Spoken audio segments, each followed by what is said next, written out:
سوال نمبر 50، اللہ تعالیٰ کے لیے جمع کا لفظ بولنا، مثلا اللہ تعالیٰ فرماتے ہیں، کہنا کیسا ہے؟ جواب: اللہ تعالیٰ کی شان یکتائی ظاہر کرنے کے لیے واحد کا صیغہ استعمال کرنا چاہیے، یہی اہل سنت میں رائج ہے۔ جمع کا لفظ کبھی نہیں استعمال کرنا چاہیے کہ اس میں شرک کی بو ہے، مگر تعظیماً جمع کا لفظ بولنا خدا کی شان میں جائز ہے۔ چنانچہ سراج بزم اولیاء کاملین معین الاسلام والمسلمین سیدنا سرکار اعلی حضرت امام احمد رضا خان محدث و محقق بریلوی رضی اللہ تعالی عنہ سے پوچھا گیا کہ تعظیماً جمع کا لفظ بولنا خدا تعالیٰ کے لیے کیسا ہے؟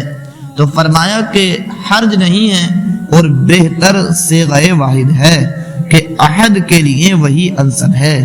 لہذا اس طرح کے الفاظ جیسے کہ اللہ تعالیٰ فرماتے ہیں یا اللہ تعالیٰ دیکھتے ہیں، سنتے ہیں، استعمال کرنے سے احتراز چاہیے کہ یہ فرقہ باطلہ مثلاً دیوبندیوں وہابیوں کی بولی ہو چکی ہے۔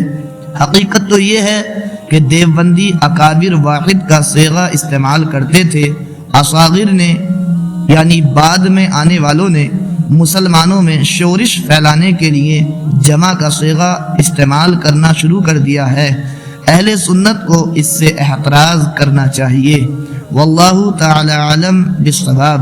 اسی طرح کی مزید معلومات کے لیے ہمارے یوٹیوب چینل تعلیم اسلام کنٹینٹ کو زیادہ سے زیادہ سبسکرائب کریں اور شیئر بھی کریں۔